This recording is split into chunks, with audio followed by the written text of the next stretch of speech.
close. What is up, Hoop Rips?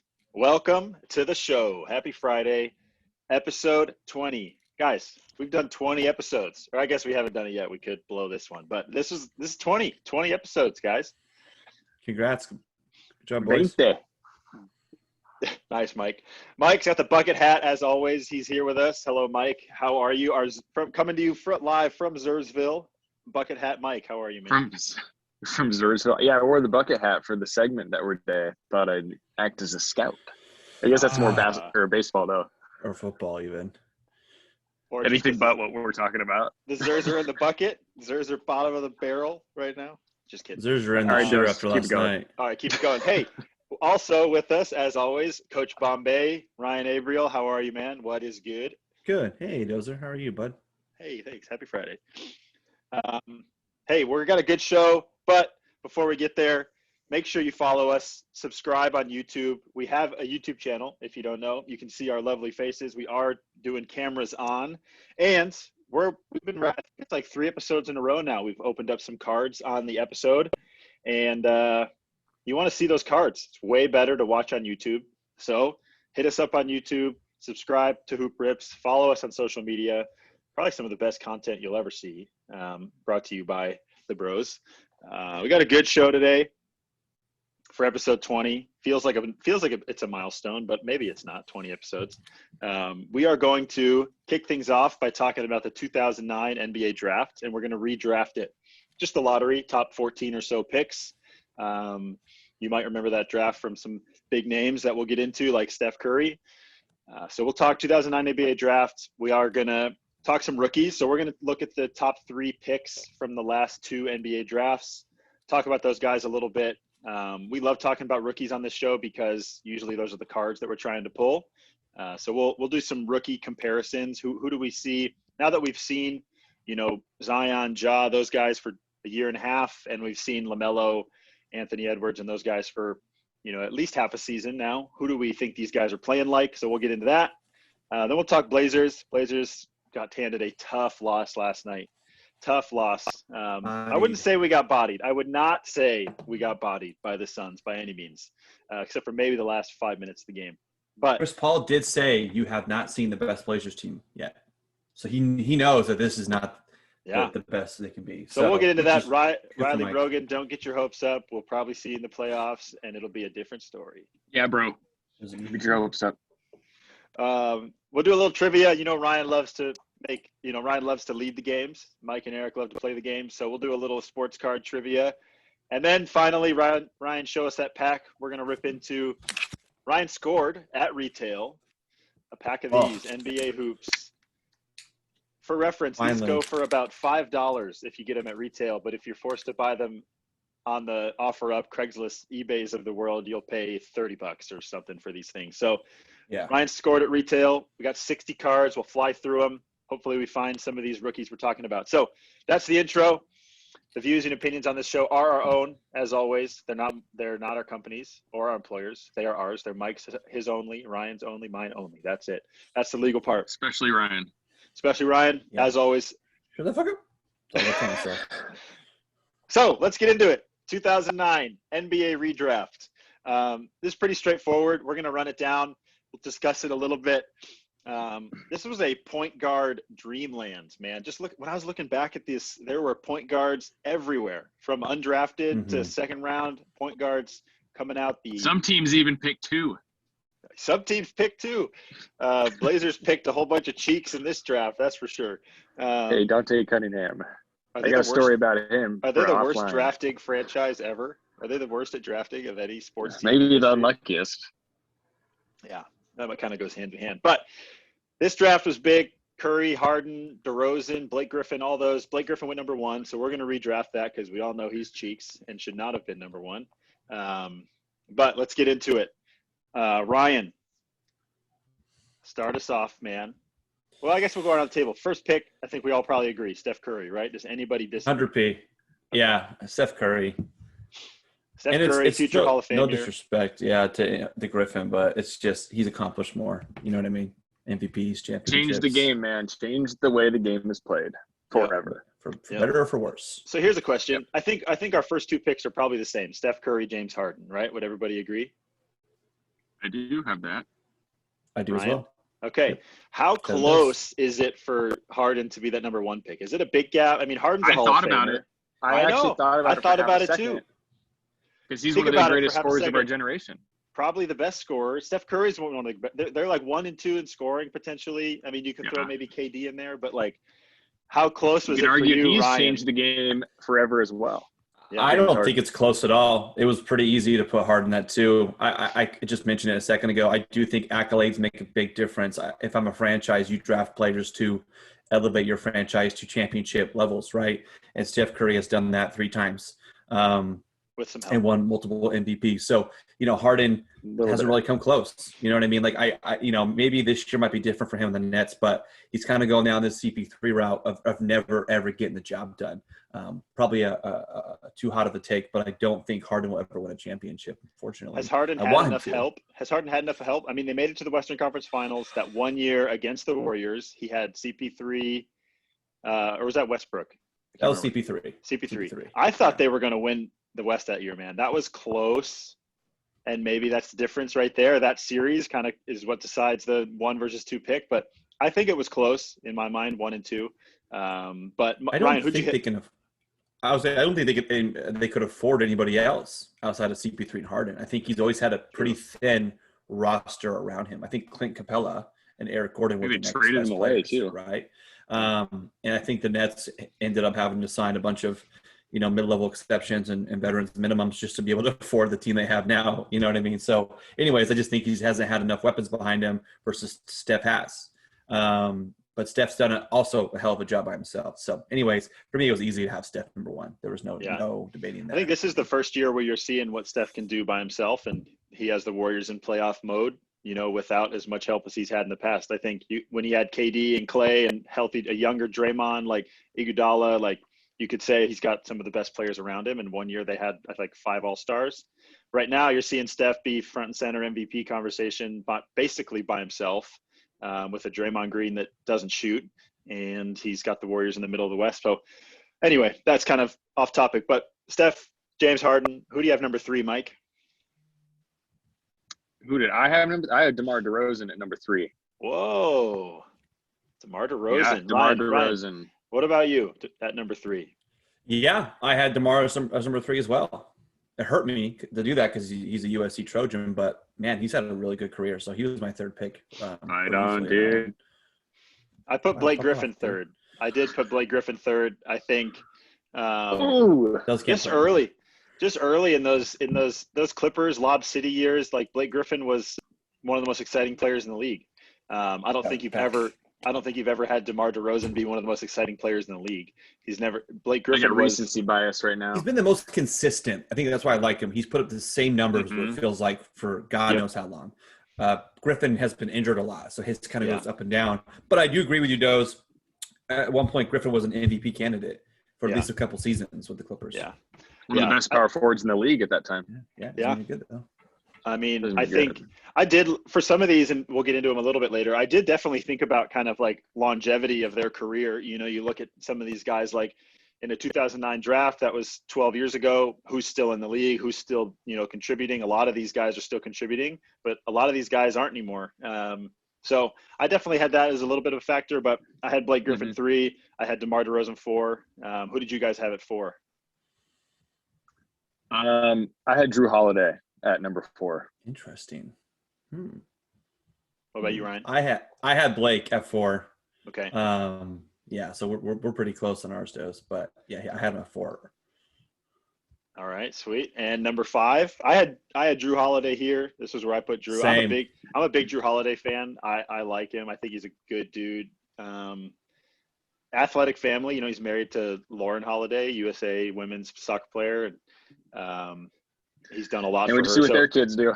Yeah, I'm a Drew Holiday fan. Ryan, are you a Drew Holiday fan? I am, but I wish he would have stayed in school. I think we would have been really successful at UCLA. But at the same time, and we'll get into that in another episode, but at the same time, he's had a really respectable career. It feels like he's been in the league forever. Played with Iguodala with the Sixers, early on. But yeah, I had him at 5 because I do think he's one of the few two-way players in the league right now. Yeah. I had Blake Holiday. Griffin at 5. That's where I put him. Wow. Okay. So we kind of flip-flopped those 3 around in any particular Yeah. order. I think we all had 3 different 3 through 5s. Number 6, I had Ricky Rubio. Who'd you guys have? Same, Dose. That's a solid pick. I like Ricky. Oof. Especially I had on Jeff Teague. On the Warriors, Jeff Teague. Teague. Oh, my gosh. Mike's totally. You are. Jeff Teague you wasn't can't play even in more my games. top 10. What? He's number. I'm not even gonna. I'll save that for later. But yeah, Teague's not. Ricky Bubio is not even that great. What? Oh, wow. I would Young argue Ricky he was the Rubio. Luka before Luka in terms of the Young. hype for a European man. player. Hey, Yeah. Ricky wasn't an all-star. Doesn't mean you're good, but Jeff Teague was an all-star. Doesn't mean he's good either. One-time All-Star? Eastern Conference Finals. Ricky Rubio didn't go there. All right, so Ryan and I had Ricky Rubio at 6. Mike, who did you have at Such an 6? idiot. You had Teague? Is that what you said? 6, I had Teague. Yeah. Okay. 7. This is an interesting one. I had a second rounder here. Ryan, who did you have for 7? Oh. For 7, I had Brandon Jennings. I kind of went conservative on this Oh. one. I do like Brandon Jennings. He was such a captivating player, lefty, awesome for the Bucks. Yeah, I do feel like even though he's out of the league currently, I do feel like he had a pretty good run for at least 5 to 7 years. What was he picked actually? He was picked. Oh, he was picked. He was picked 10. He was picked 10. Brandon Jennings. I didn't have him in the top 14, Brandon Jennings, but Interesting. I didn't either. He was- Because he's out of the league. he was a flash in the pan. He was super fun to watch. I mean, he could go off for 50 at any moment. He was so saucy with the handles. He fell off hard. But he did played fall 9 off a cliff. seasons, though. 9 seasons, 14 points career average, 6 assists, 4 rebounds. Yeah. Pretty respectable. Not bad. Yeah, look at his field goal percentage. It's like career 37 or 40 or something like that. Field goal Yuck. percentage, he was 38. Yeah, pretty cheap, Yuck. which is Woof. insane. He shot a ton, though. My God. Brandon Jennings, Him he and- was fun to watch. Him and Michael Redd were fun to watch and also brutal to watch. And they both were Yeah, missed in. true. Mike, who did you have for 7? 7, I gave your boy Taj Gibson some love Oh, just for there he is. longevity. You had him higher Longevity than and when me. he was on the Bulls. Yeah, Oh my gosh. he was solid, man. He's still in the league. Sixth He's man. still a He solid was role 6th man player. of the year candidate for all those Bulls teams. Mhm. I love Solid defensively. He's kind of that guy just that you see a lot of every team needs a guy like him come off the bench and just spark it up, like Brandon Clark on the Grizzlies. Come in, play hard, get a bunch of rebounds, talk some shit, move on. I had Patty Mills for 7 for me. I brought him way up to the Ooh. 7th pick. The longevity play was here for me, but he still can put up 20, 30 points for the Spurs. He's been clutch for them. He's been one of the best backup point guards consistently, and he's been forced to play big games. He's hit big shots. Patty Mills for me. He was a late second rounder, and I put him 7th. Show that guy some love. Interesting. What about 8? I had Danny Green here. Danny Green, obviously, I had Danny Green as well. He's been on the most butt team multiple times, but the dude he's won a couple He's got championships. 3 rings, bro. Yeah. What about you, Ryan? Remember, What do you think right, about Danny Ryan? Green? Thought it was about Was Danny- accolades. No, he's on my list, but motherfucker, that's too high. Okay, that's about. says the Brandon Jennings guy. Brandon Jennings, not even in the league. having him go 7 instead of 10. I mean, my God, look, Johnny Flynn's on our not on my list, but that guy went 6, man. And 7 he was overtime, cheeks. Johnny Flynn. Oh yeah, Shout out dude, Syracuse. that was one of the best game ever. Eric Devendorf. That was the best game ever. I had Darren Collison at 8. I thought Darren Collison was a stud. UCLA out of the bias. league. UCLA I know, well, a little bias. bit, Oh, but- Drew Holiday. Listen. Darren Collison was a first-round pick. Played 10 years in the league. Had respectable percentages and averages across the board in terms of points and stuff like that. He's been rumored to come back for like the last couple of years. He retired on his own to kind of pursue ministry and church-related things, which is good for him. But he's been linked to the Lakers the last 2 seasons. So he's not out of the league yet, and if he is, because it's by choice. But I do think he can still play. Very interesting. I sense a lot of Bruins on Ryan's list. Yeah, dude. What the heck? There's a lot of Bruins in this draft. You don't see me throwing Kalen Lucas in the top 10 from Michigan State, Who 2019. the hell is that guy? He was butt. That's why. Whoa, okay, whoa. Kalen In Lucas college, was maybe not, he won, but but Young, True. he couldn't win it for Young. You guys are the best. he got in the league, hurt, right? bro. He freaking like tore his Achilles. He was Oh, faking man. it Tore his later on in cheeks. life. Shout out Rodney my Hood. gosh. The pressure got too big. All right. So Mike All and I right, had Danny Green. Number 9. Ryan, who'd you have at number 9? I had Taj Gibson. No, I did not have Luke Richard Mbamute in my top 14. But he deserves it. No, I had Taj Gibson. Solid Okay. player. Mike, Pretty who'd you have? number 9. That's where I threw Ricky Rubio. Okay. So he's still in the top 10. The disrespect. I had our boy, Mike, Wesley Matthews. Another second round. Or undrafted. I was going to say I didn't even see him on this list. Wesley Matthews, undrafted. The dude's a stud. What are you talking about? He's been a solid contributing role player for a long time, even for the Blazers when he was younger. He Come runs on. like a duck. He's flat Yeah, then he tore his Achilles, and then he runs like a duck. I don't know, man. I love West though. I won't. I think hate if on you it. look, he was one of the most consistent 3-point shooters for like 5 years. I think for like 5 years in a row, he shot above 40% from three. Like I was looking at some of his stats. Wesley Matthews, undrafted to my top 10. Good job. I put Taj Gibson at 10. So I got him in there. I thought about putting him higher, but Taj Gibson, he's never been like a dominant player, but he's kind of a nice to have guy. So I put him at 10. Who'd you guys have at 10? I had Patty Mills at number 10. My second rounder for the Patty lottery. Mills. Yeah. Ryan? He's solid, man. I hate this guy so much. boy. Who I'm about to say. I know what you're going to say. I know who he's going to say. Say it, Dos. Patrick Beverly. Yeah, I have my. Called it.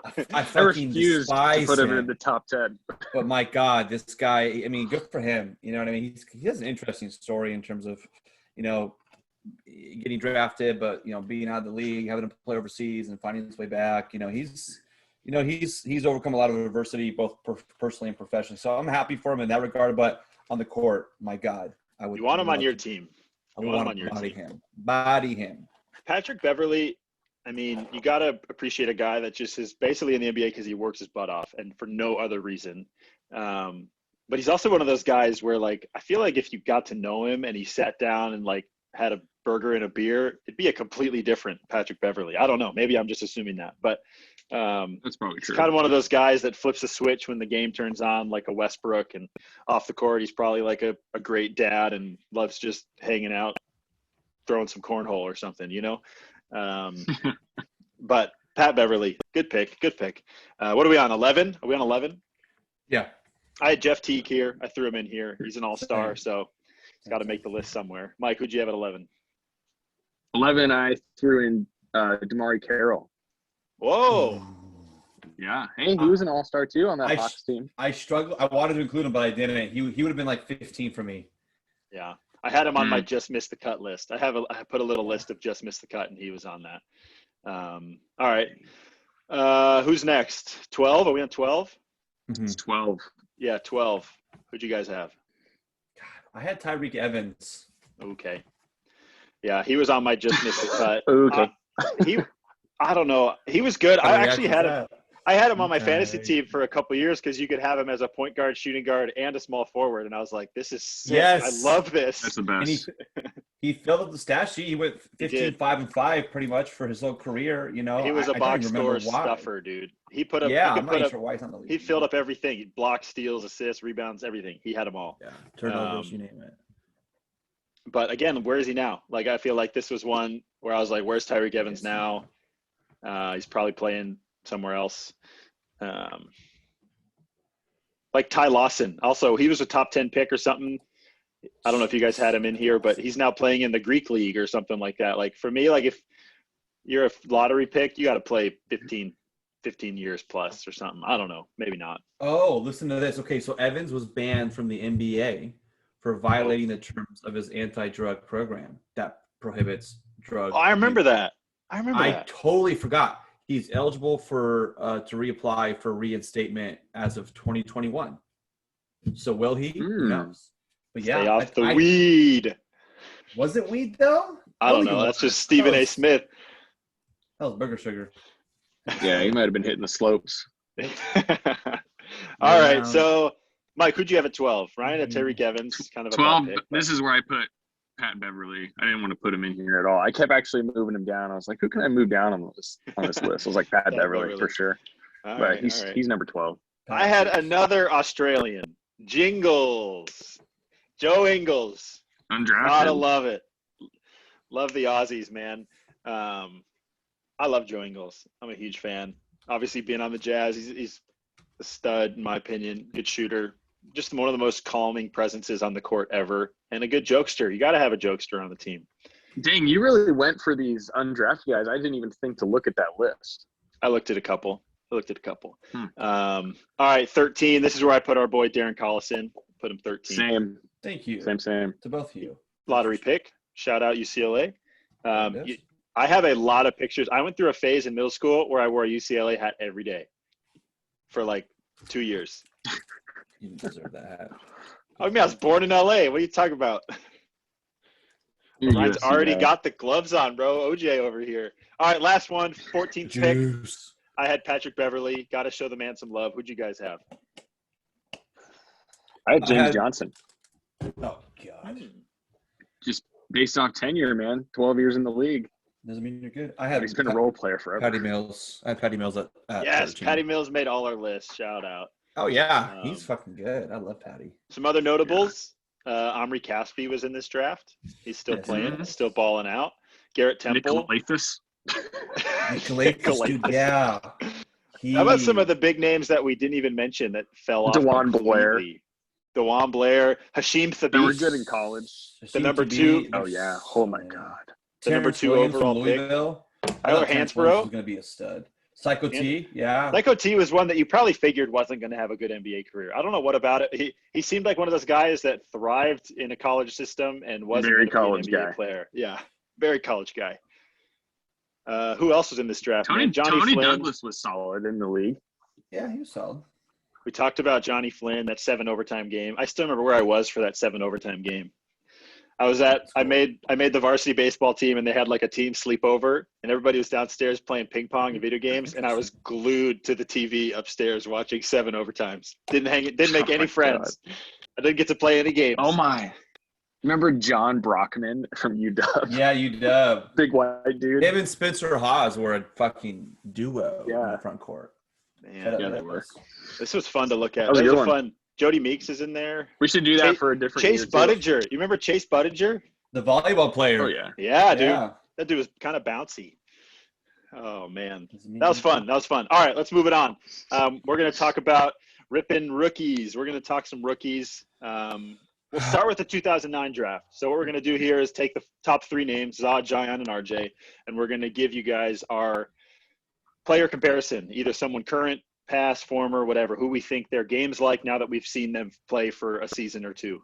So let's start it off with the big name, the big man, Zion Williamson, one of the most hyped players. People said he was the next coming of LeBron. I don't know if any of us would compare him to LeBron quite yet. But Ryan, why don't you start us off with Zion Williamson? Yeah, for him, I compared his game and I think just overall career, potential to Charles Barkley and Sean Kemp. Those are 2 guys I feel like emulates. Sean Kemp just basically based off of his physical stature, just being an absolute brick, mean dunker. And then Barkley, Barkley could shoot. You know what I mean? Barkley wasn't just a guy who finished at the rim. He could step out, hit some threes. And I think Zion. He's pretty athletic too. Yeah, very athletic. It was an MVP. You know what I mean? With the Suns. So I think those are 2 guys I think of when it comes to Zion Williamson and who I compare him to from a skill set standpoint. I had Barkley too. I had Barkley as well. I actually threw Giannis in there as a guy that gets all of his buckets in the paint. Can shoot, like if he's maybe required, like we've seen Zion. I think one game earlier on this year, he had like a couple back-to-back threes, hit a couple big shots, but a guy that gets a lot of his points in the paint, kind of this modern day Shaq, so to speak, kind of a big dominant body. But I had Barkley as well. Mike, who'd you have?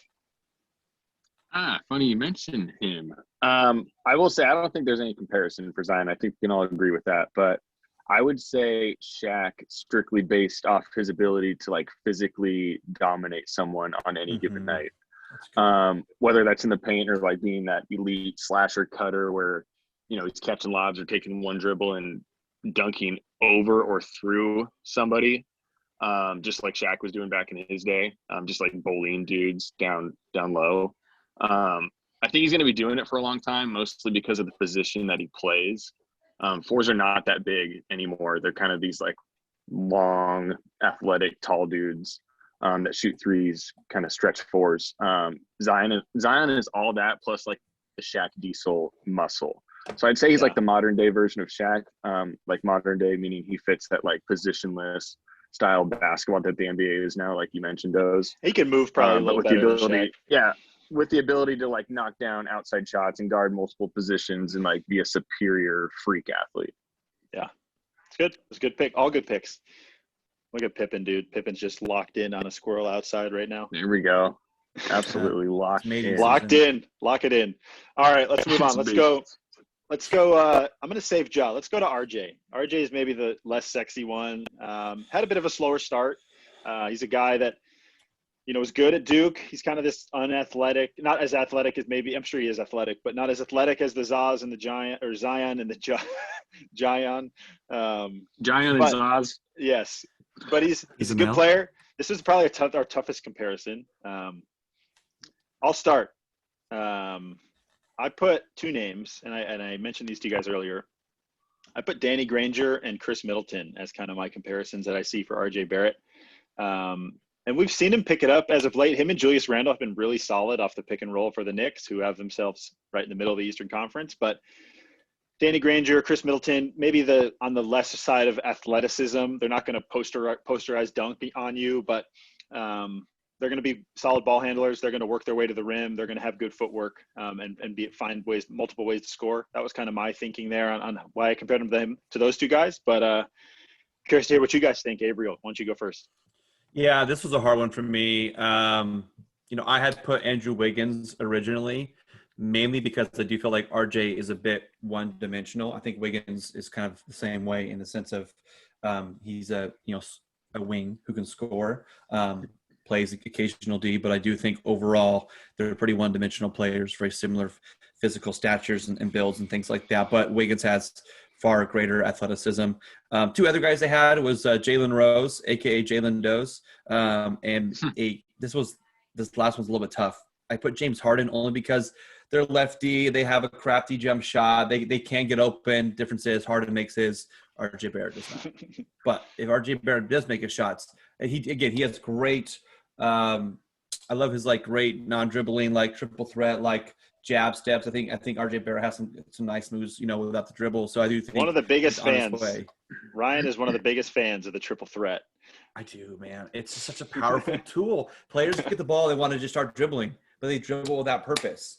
And I just don't understand. Like you dribble to score, you dribble to pass, you dribble to, you know, save that dribble, man. Exactly. Guys just kind of get it and start going without any reason. So like now you can't jab step. Yep.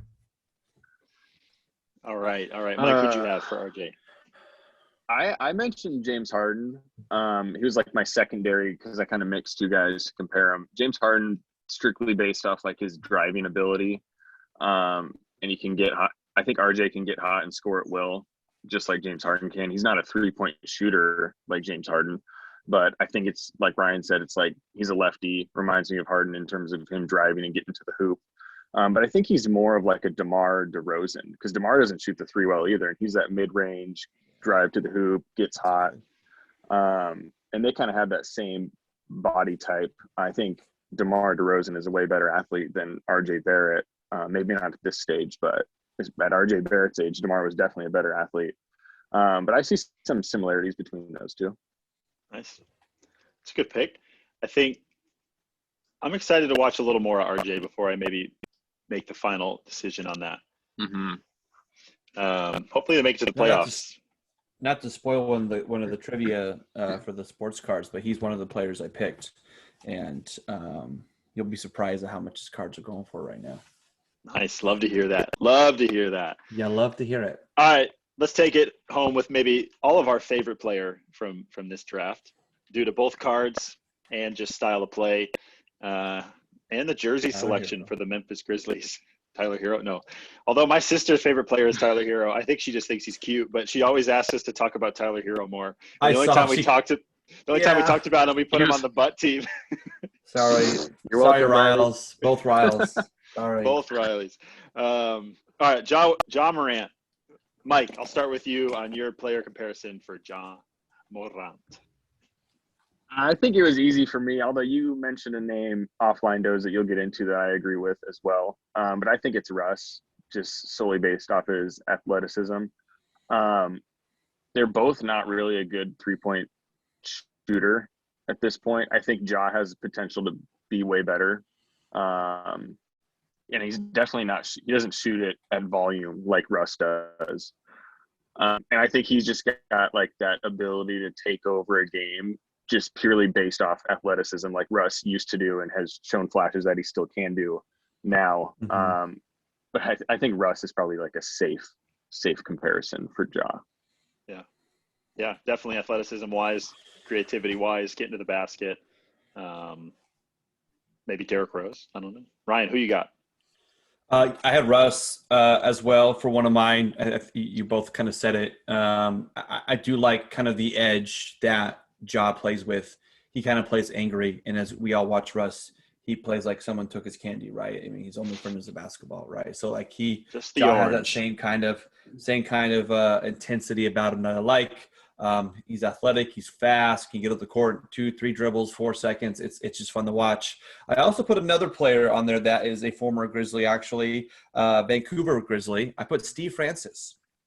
One of my favorite players growing up was Steve Francis because I loved how crafty he was at finishing at the rim. He was able to absorb contact, levitate for an hour, it felt like, in the air before kind of getting the and one. So I think prime Steve Francis was like his rookie and sophomore years. After that, it all kind of went downhill. But rookie Steve Francis was fun to watch, and I do see a lot of similarities in their games, and they obviously represent the same franchise.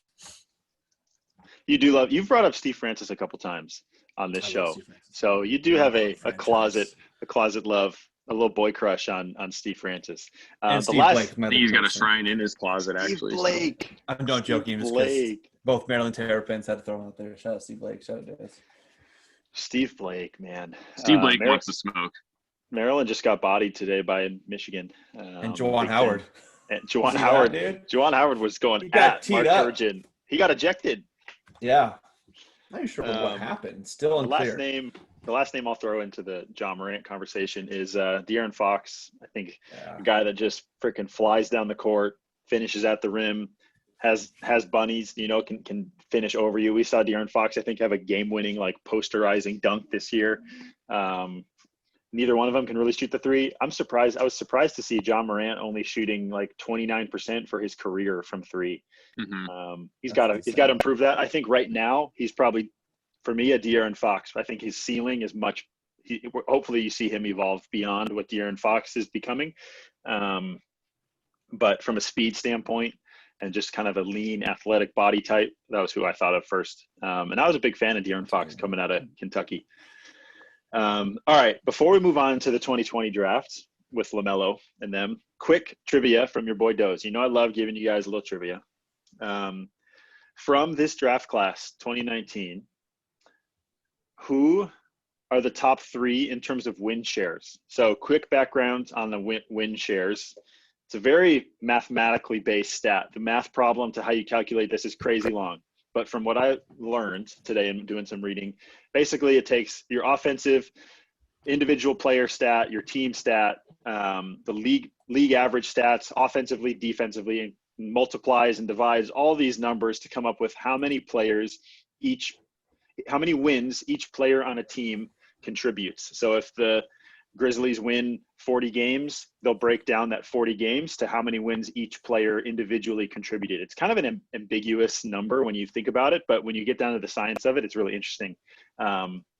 Basically, how many wins you're good for if you were a player on this team in any given year. And the highest score of all time, most win shares in a single season, was Kareem Abdul-Jabbar. He had 25 win shares, which It seems like it should be higher, but that's the most ever. Michael Jordan has the greatest win shares of any player in history. So that's a large factor in the MJ GOAT debate, is that he's contributed more wins to his franchise than anybody else. But after 2 years, a year and a half of these 2019 draft picks in the NBA, who do you think is responsible for the most wins for their team? I had to pull up the draft because I can't remember all the players. Same. I will throw Tyler Hero has to be one of them, right? Yeah. He is not. What? Wow. Oh, fuck. So John Zion are 2 and 3. I was going to say, because they were both like in the playoffs or close to the playoffs, so they had to. Minutes played is a big one. Be how much you're on the court for within your team's wins and your team's losses. It hurts you kind of if you're on the court for a lot of losses. But the number one player, we talk about him a bit on this show as a guy we appreciate. But Zion had 6.6 wins. John Morant has 5.6 win shares. But this guy has 7.1 win shares. 7.1. He was on a team that was good. Was he first rounder, Does? I believe so. No. Yes, he was 21st overall. I guess I gave it away. But Brandon Clark. Because I'm looking at that. Brandon Clark. Thanks, Does. Brandon Clark has the most win shares. I thought that was very surprised to see that when I was looking. What did you get for number 3, Does? I can't even lead games right, man. What the hell? Yeah, dude. He's doing it on purpose so he can only play. We see that. Well, I thought that was an interesting stat, so I wanted to throw it in there that Brandon Clark had the most win shares from that draft class so far. Interesting. All right, 2020. Let's get right into it. Let's start. We'll start from least sexy to sexy. So let's start with James Wiseman. Who do you guys see as a player comparison for James Wiseman? I went with Chris Bosh or Amari Stoudemire. Chris Bosh, obviously, another lefty power forward. Chris Bosh is a better shooter than Wiseman, but Wiseman is a capable shooter. But I do think they have similar builds and similar athleticism. I like Amari Stoudemire too, because I do think Wiseman can morph into him one day from like a pick and roll standpoint. Needs to get a little bit stronger, obviously. But overall, I do think Chris Bosh is the best one for one when it comes to Wiseman. It's good. I like that Amari Stoudemire pick. I did not think about him. I was tending to think about more current players, but I do appreciate the, finding some from former players. Mike, who'd you have for James Wiseman? So I was reading this article that had his ceiling is Anthony Davis, which is insane. What? He's a Hall of Famer. His floor is DeAndre Jordan, and his sweet spot is Miles Turner. And I'd say Miles Turner's a solid comparison. I think he's a little more well-rounded than DeAndre Jordan is, especially on the offensive end, or has potential to be. And I also think he can be better than Miles Turner too. He might be somewhere in between Anthony Davis and Miles Turner. But in my opinion, Golden State might not be the place for him to like develop his game, especially if I know he's playing around great players and all that stuff, but he's not getting like the meaningful minutes that he needs to develop. And I mean by that, like he's not getting touches. He's not the number 1 or 2 option on the team. He's like the 4th or 5th.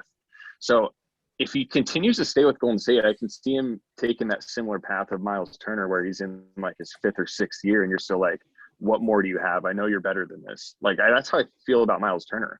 Like I feel like he hasn't taken something in many years. So I think Miles Turner is probably a good comparison, but it's early. Yeah, I had Miles Turner as well. I did not find an article like you did, but that seems like a good article if they chose Miles Turner. That's interesting, though, that they have a floor, a ceiling, and a sweet spot. Anthony Davis seems like a very high ceiling for James Wiseman. Very, dude. Miles Turner seemed like the most kind of like where he's at right now, a very capable shot blocker, can step back and shoot if you have to. I think what people were always so amazed about in him in his brief college career was like his footwork in the post and his ability to be creative and score. But I'm curious to see what being in the NBA for a couple of years does to his body. He seems to be this kind of guy that was just blessed with size right now and hasn't necessarily toned it and honed it in. And I think to Ryan's point, if he in a couple years in the NBA, it'd be interesting to see if his body can look more like an Amari Stoudemire or like a Chris Bosh, a little leaner, a little more. Even Anthony Davis, because he came in skinny too. Yeah.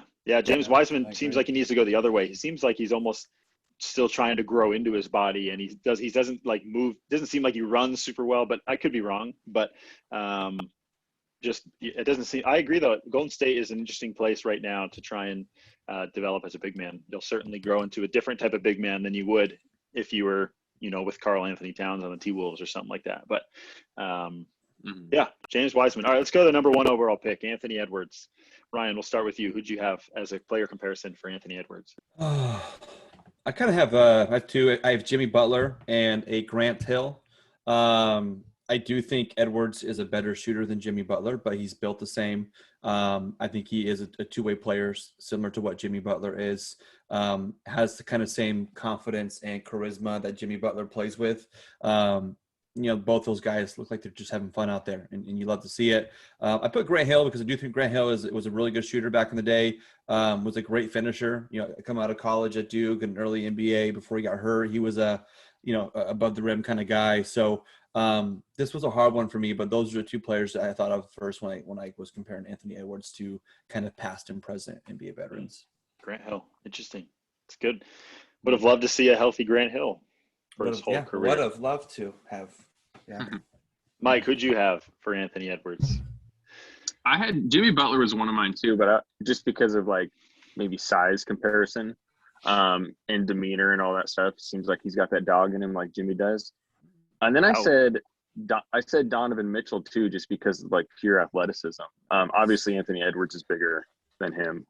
Donovan Mitchell shoots the three better than Edwards does right now, but I think Edwards has a pretty good 3-point shot that will continue to get better the more run he gets in the NBA.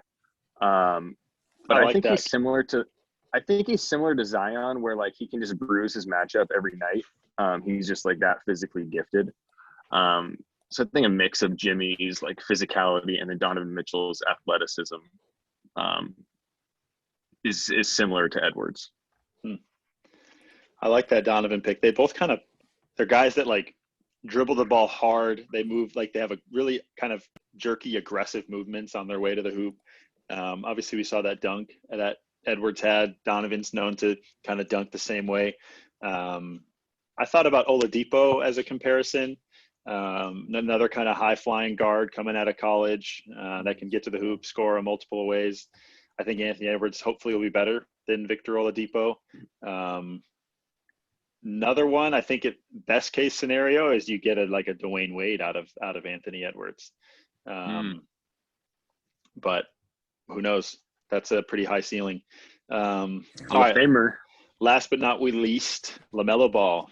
This is a fun one. This is a fun one to compare to, but also there haven't been. I mean, it's a hard one. It's a fun one, but a hard one. I think from a 6'7" point guard that can do what he can do. Those are few and far between. So, Mike, we'll start with you on this one. Who did you have for LaMelo Ball? It's like Zion, dude. There's not really one player. I think it's a mix of a bunch. And I think what first comes to mind is Magic Johnson, just because of like the height at the position. I'm not comparing him or saying he's, passing. Yeah, creativity when it comes to passing. One of the best players to ever play the game, comparing him to Magic Johnson. You don't have to be scared to say it. Too. We brought it up too. White Chocolate, Jason Williams, in terms of his passing and playmaking, and probably just like the showtime. Like he's there to entertain you with his passes, not just throw an alley-oop. He wants to throw it behind his back. You know what I mean? Yeah. And then I saw another one. Someone compared him to Jason Kidd. I think strictly just how he can run an offense and make everyone around him better. Because Jason Kidd wasn't necessarily a scoring point guard or athletic. Or athletic at all. I mean, LaMelo is he's all right in terms of athleticism, but I think he'll do a lot of those things that those three did in their career, but with the ability to shoot the three from distance at a high percentage, and he'll be a better scorer than Jason Kidd and Jason Williams were.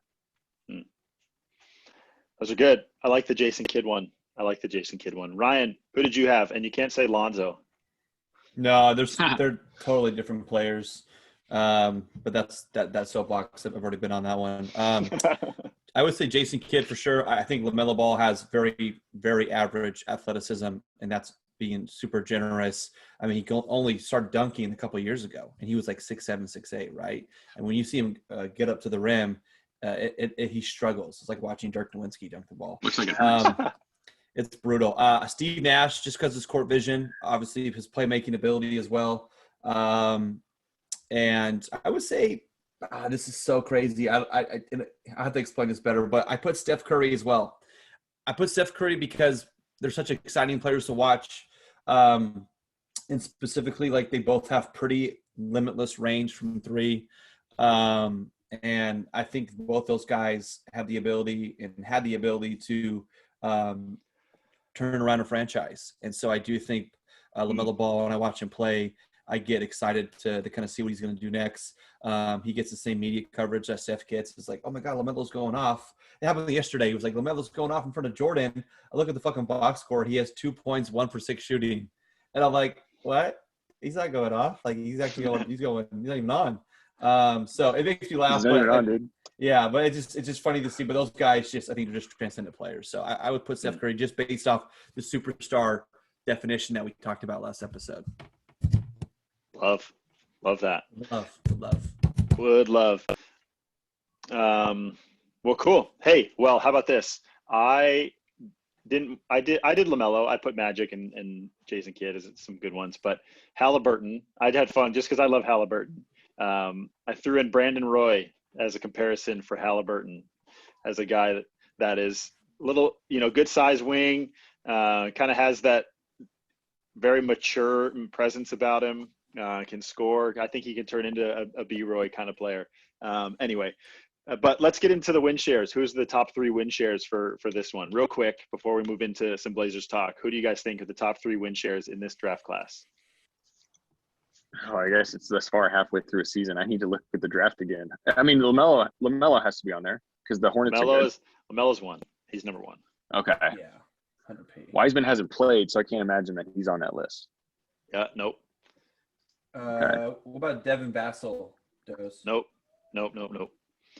Sadiq Bey. Actually, Nope. Bey. His team sucks. So the win shares are a lot lower here. Yeah, Halliburton's 2.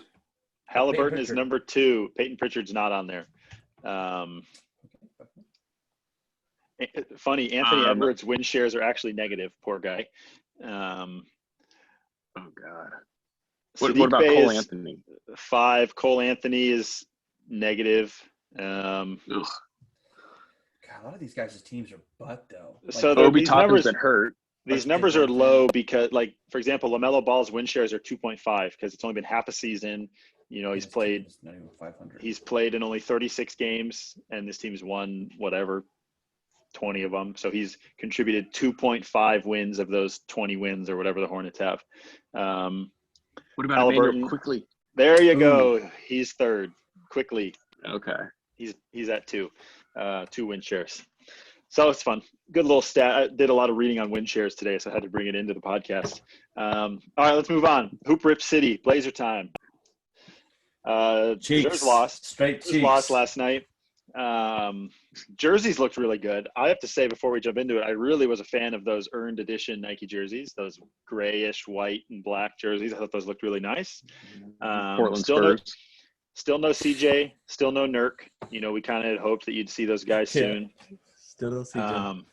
Still no Nurk. But Blazers, I mean, this was a run and gun game. He's not back yet, dude? Nope, not back yet, dude. Did you watch? Yes, I did. I think you asked Mike a couple of days ago if CJ is going to be back. Like, this is his first game back because he wore the jerseys. And I had a good laugh because I'm like, there's no way CJ's back. He has they posted CJ in the jersey to unveil it. And then he wasn't playing. Who's that guy? This was one of those games where you look at the – Ryan's a big fan of the box score, doesn't tell all, but this was one of those ones where you looked at the box score and it looks like a Blazers win on any given night. You got a lot of contributions. You got Dame putting 30, Enes Kanter double-double. Gary Trent needs to get his shooting up. He's still 4 for 11 from 3, and he's 5 for 16 overall. He's putting That up guy. those CJ numbers. His percentage has dipped a lot lately, but still put up Play some whatever damn defense. 19 points. You got double digits from Rocco, like Anthony or whoever else. Even Derek Jones had solid. But it looked like a W if you just look at the box score. It was a very fast-paced game. I don't even think it was. I mean, there was hucking up shots left and right. Mike, I want to throw it over to you though. Give us your kind of diagnosis quickly on the Blazers Suns. Well, Blazers had multiple leads where they were up 13 and blew it. It's just classic Blazers. Not that 13 points is a good lead in the NBA. That can be taken away in like a minute. But dude, so they were hot in the first half with 3-point shooting. Like everyone was hitting shots. But the Suns were also hitting shots. The Suns were also hitting shots. I mean, they shot nearly 60% from the field for the game. So you kind of – that's why while I was watching, I kind of figured that if the Blazers just stop making shots right now, at some point the Suns are going to pass them because they were equally as hot. And that happened late in the third quarter and early fourth. They just couldn't hit any shots. And going into halftime. And then all night long, the Suns are just hunting Dame and Ennis and Carmelo and pick and rolls and just eating them alive. So it's the common theme with the Blazers, man. Like the defense, they see Ennis Cantor under the rim, and God, we love Ennis on this show, but they see him at the rim and they're like, "No, I'm going to just go up. He's not going to block a shot." So it's unfortunate, but I will say Ennis Cantor might be DeAndre Ayton's kryptonite. Not that every time I see Ayton play against the Blazers, he's nothing special, but Cantor dominates him. I think though in the first game against the Suns, I think Ayton had a pretty good game. I'd have to go back and look, but I feel like I remember us talking. Ayton looked good. Ryan, I see you laughing over there, man. When Mike's talking Zers, man, what's up, man? I find this stat I'm about to say super interesting, and obviously it's a stat that's based off the box score, but the game was, in my opinion, decided by the bench production. And while both benches were fairly, solid, the Suns outscored the Blazers bench by 6 points, and it was a 6-point loss, right? And How many points did we get off the bench? How many points for the Blazers total? 36 points off the bench, and Phoenix had 42.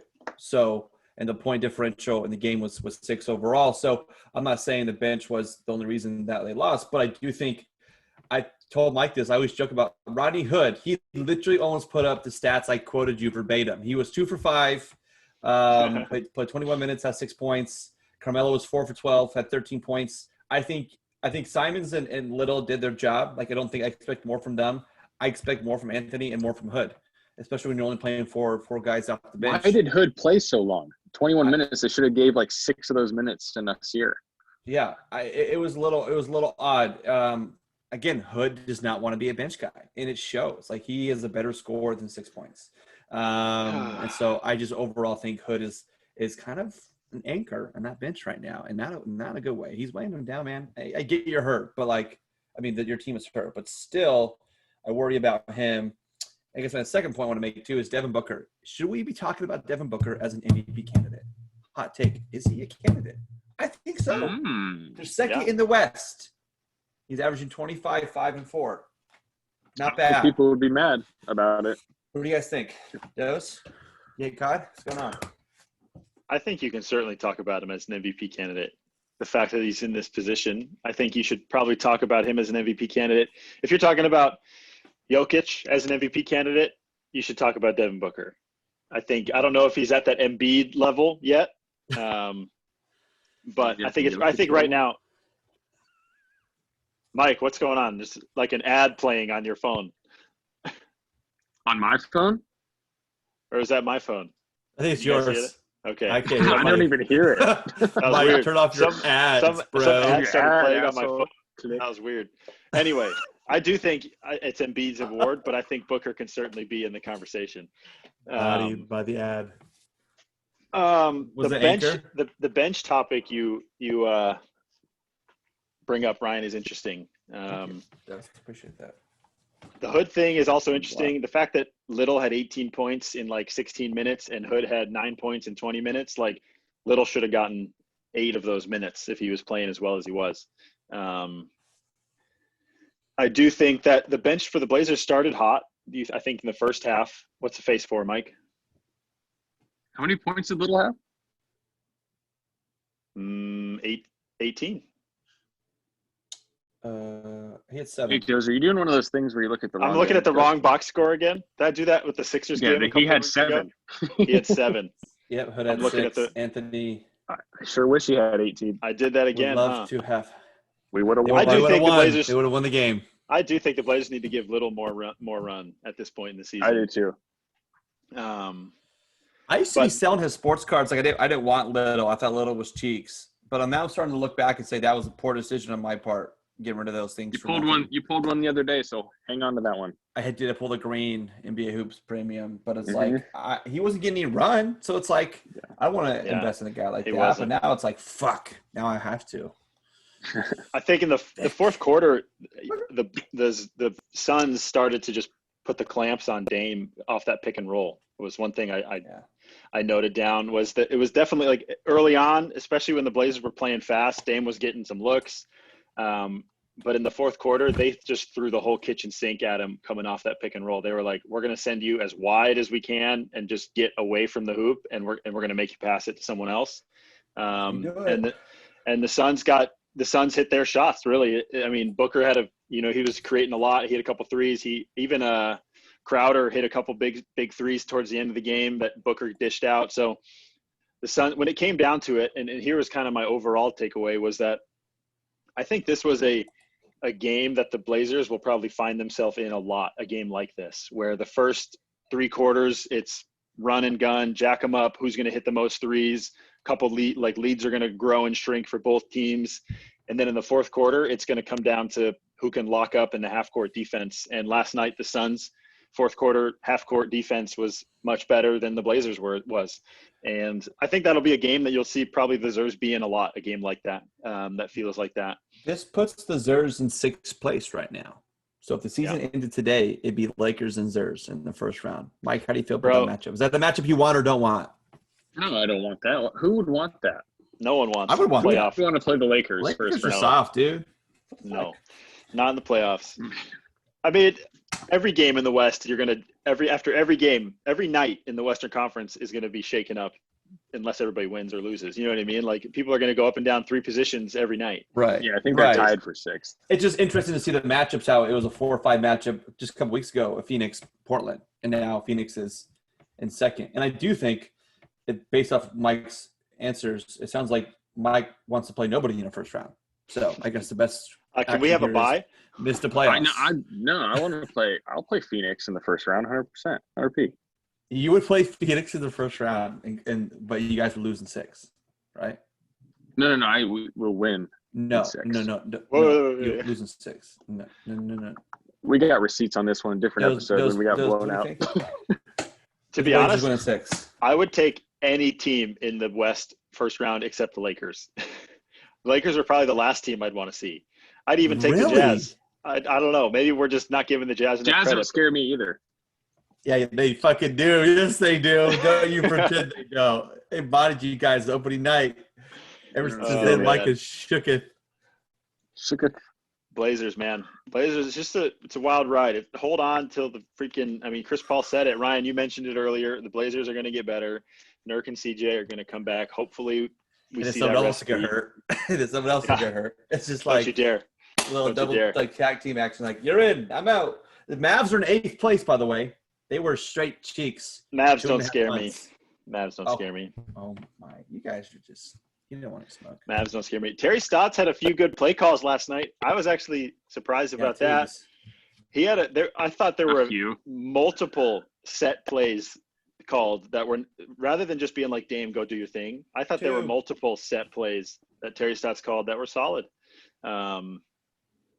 And I don't know. I'm no NBA coach, but we give him a lot of crap on this podcast, and I thought he. Hey, is it a coincidence that the Blazers wore their Spurs inspired jerseys when LaMarcus Aldridge is going to be parting ways with the Spurs? Oh, interesting. I think it's a coincidence. I don't think there's anything there. I don't know, dude. I think there's something. Okay, let me tell you something about Mike and LaMarcus Aldridge real quick. Mike was the first fan of the thousands and thousands that was shit all over Aldridge when he left. Shitted it. I'm sure he burned his jerseys and chonies. They were done with him. Signed. And now they want him back. Now they're like, come back, man. Like, we would love to have you. I was over it after 2 years. That's why Blazer fans are the worst, because they are so bipolar. It's insane, dude. I'm not a big LaMarcus fan. I never have been. He's got 2 moves. Go left with a hook or go right with a fadeaway. He's got 2 moves. They are real fucking good, though. I don't know about that anymore. I don't know about that anymore. Here's a hot take, though. Come back. Maybe not a hot take, but here was something. The Blazers put up another 43 threes last night.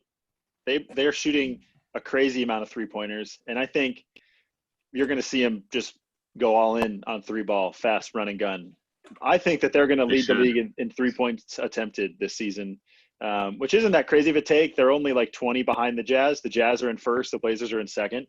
But I think you're going to see the Blazers turn it on from the 3-point line and continue. I don't know if they're going to shoot them well, but I think they're going to get them up. I think the Blazers are going to lead the league in 3-point attempts this year, and we'll see if they make them. But maybe that's the take. The Blazers will lead the league in 3-pointers attempts, and if they also lead them in 3-pointers made, they'll win the West. Yeah. Western Conference, not the regular season, the playoffs. Poop rips. That's fine. Yeah, let's play a game. Hey, let's play a game. Let's play some trivia, huh? Would love to play trivia, Des. And then we still got to rip a pack open, man. So let's get this show on the road. These packs are quick. Des Face Podcast, Mike. What do you think? Yeah, thanks. And Todd. All right, sports card trivia. Let's go. Okay, here we go. Yeah, Mike's got a hot date. RJ Barrett rookie card. Okay, it's a silver Prism, the actual brand Prism. Okay, 2019 PSA 10. What do you think this card sold for last month? All these sales are from February too, by the way. Okay. All of them from last, so they're very recent. So now I'm probably going to give away the price a little bit here, but keep in mind that this is all based off, that's what sports cards are. They're based off who's hot today, right? And what their production level is today, and less about what they've done in the past. It's just the way the market is. 10. PSA 10. There's nothing special about it, right? The silver. It's a silver Prism. Silver. And silvers so are the next they're a level hot up from the commodity. base. I would say silvers are at the top in terms of color variation. The next level up from a base would be like a green. Neondos we're talking about is a green. It just depends. Disco, things like that. But this one, silvers are pretty legit. Who's first? I would say I don't know. I would say like I'll say 3K. 3K. Is that a lot, dude? I don't know. I don't know if it's that high. I don't know if it's that high. I don't know. What do you think? I'll say 1,500. I'll say 1,500. Damn, man, I was thinking mine's high. I'm gonna stick with it, dude. I'm going 3K. Joe says 1,500. 1,500. Yeah. We got Dre Lander making a guest Dre, appearance. what do you think it's? What do you think it's worth? Mommy's going what? Oh, okay. Dre Lander. No wonder you're in here. He escaped. So 3K from Mike, 1,500 from Doze. Shout out Doze. The final price of this sale before shipping, which is only $5 for shipping, which is insane. $790. So not even 800. God, I know. I feel like that's going to triple by the end of the season. I would hope so if he starts playing well. He hasn't had the best. And if the Knicks get up in the playoffs, and that helps a lot. Who knows? So that one, that felt low. That feels low. I do think that guy will make his money back. That guy will make his money back. I think he will. I think any PSA 10 Prism of any kind of color variation is always like $1,000 at least. So that surprised me. Silver bought that, definitely got a deal, and could flip that to your point, Doze, for triple by season's end. So that's what's great about sports cards is you can get your money back times 2 or 3 within a couple months. Next one, 2020 Panini Prism, okay, draft picks Ooh, auto signed. of LaMelo Ball. This is a PSA 10. It's a black gold prison, okay, and it's actually numbered to 5. So again, Oh, and black LaMelo gold Ball, is legit. Panini Prism, okay, PSA 10, numbered to 5. All right. This is legit. Right. This is like the best card you could get of him not in a his former team's uniform. Right now, I feel like that hurts. I feel like that hurts it a lot though that he's in the freaking Australia jersey. It doesn't hurt as much. The price will lower progressively as you get more cards out of him in his Hornets jersey. Like just yesterday, the Don Russ for this season that they just dropped. So he has like a bunch of rated rookies out right now. So, but this card, it's an auto and it's numbered and it's the PSA 10 and it's gold. Like those are still consistent when it comes it's to. It's one of what? One of how many? It's number 3 out of 5. Oh man, that's different. I'm gonna say $12,000. I was in that range too. I'm gonna say 14. 12 and 14. You both are very close. It was $20,000. Oh, oof! And shipping was only $12. Would love. If anybody shipped me a card for $12. That was worth. What should that shipping be? What should the shipping be? Free. You're with insurance. Honestly, I would say shipping should be like $300 to $500. So you overnight it. You put insurance on it. You invest in signature confirmation. You got to honestly, you got to pay a lot to get that card, man. You really do. That's a very expensive card. So I would say $300 to $500 is something that you could commonly see on cards over $15K. Insane. Wow. Two more quick ones. So 2 more. Zion Williamson. Okay, this is a Panini Contenders Blue Shimmer. It's the PSA 9. Okay, so it's a 9, which obviously brings down the value. Okay, it is an auto as well. Yeah, Blue Shimmer. I don't think it's numbered to 20, so it's would have been so numbered to 20. Pissed if I was that guy and it was a 9. Yeah, bro. I'm telling you, having been in this situation before, it fucking sucks to get a 9 on a card you think is worth racks, right? So, anyways, PSA 9 auto Blue Shimmer, Panini Contenders, which is on the lower end in terms of card quality and product quality. I mean, they're all good quality, but it's just a very basic card. But it is numbered. It is autographed. It does have a Blue Shimmer hollow to it. PSA 9. I'll say 8K. Wow, 8K. I'll say just because it's Zion. I'll say 5K. What is it? 21 grand? 22 grand? Holy crap! It's a 9. That's what it sold for. That's what it sold for. This was a 10. This is probably 50 G's. Mike, we were way off. Yeah, dude, we were way off. It's insane. Yikes. Last one. This is for Mike. A 2012 Panini Prism green. Okay. Rookie card. Dame Dalla, the letter O, Lillard.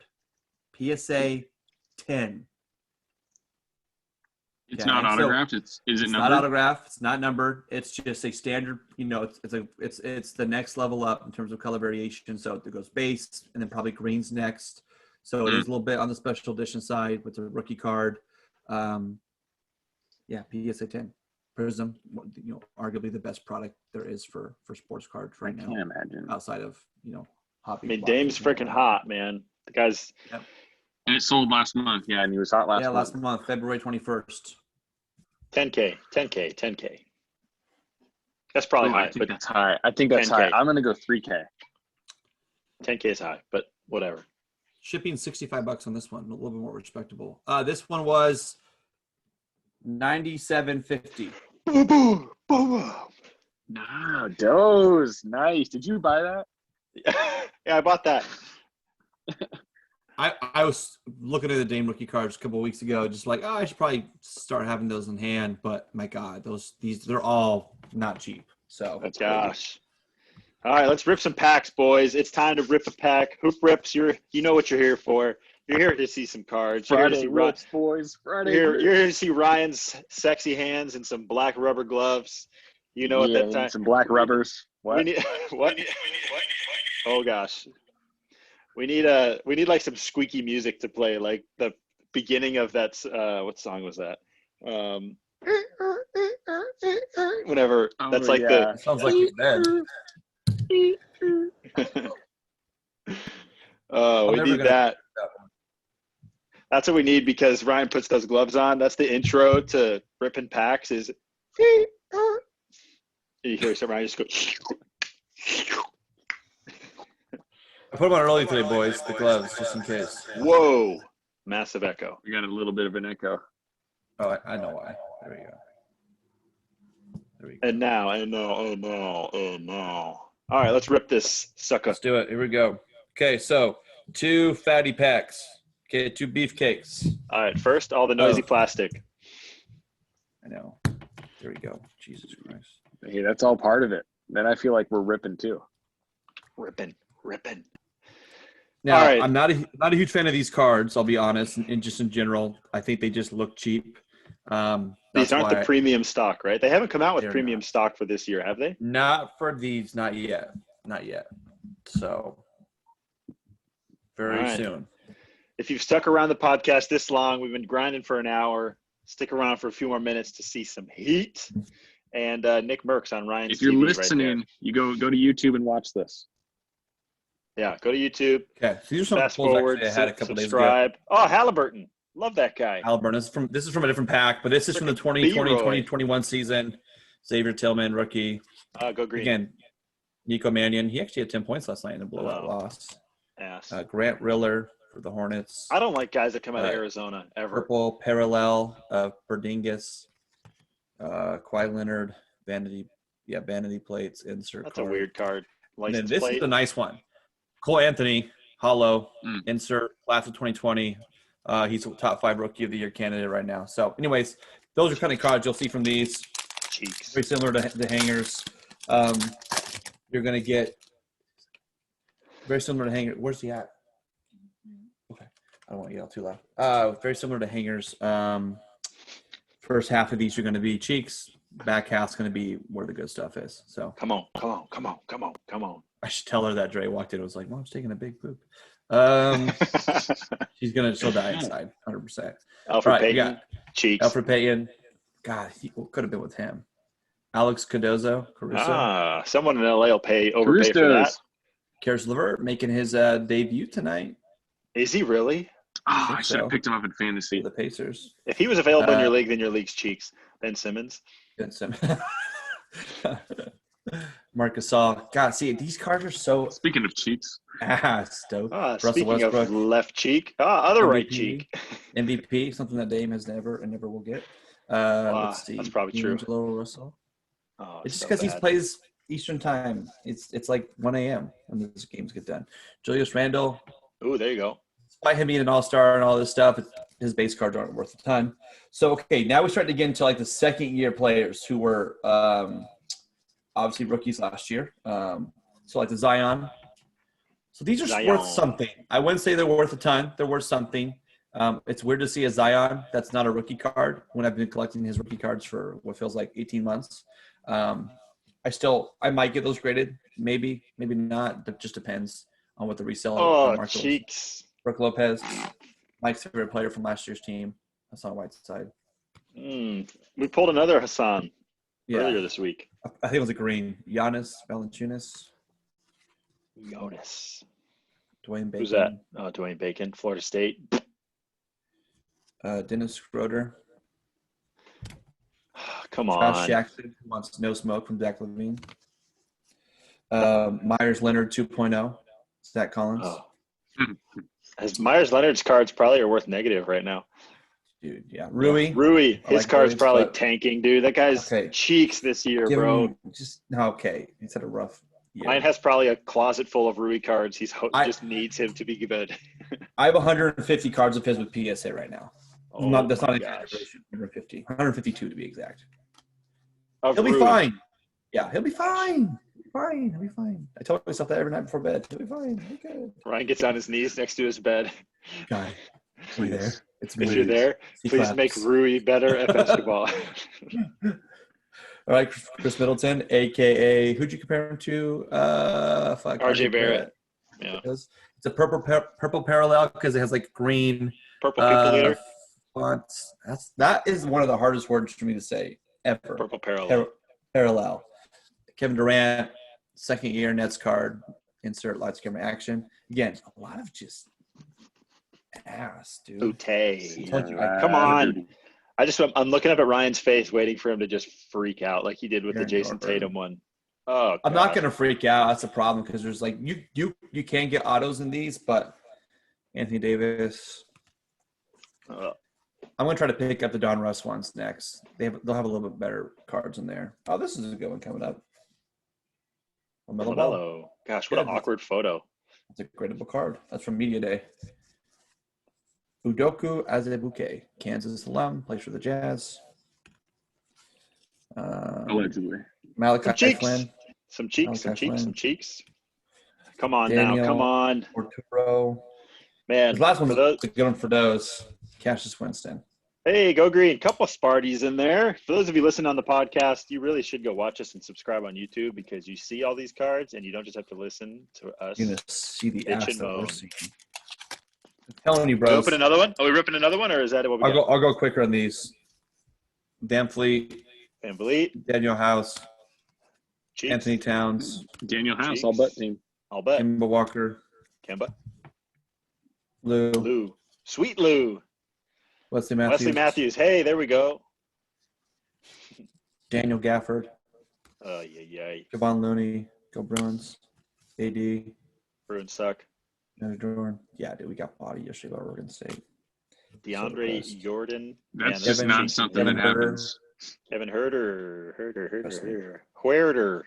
Simons. Hey, Dunk Champ. Dunk Champ. I am selling a couple of his right now.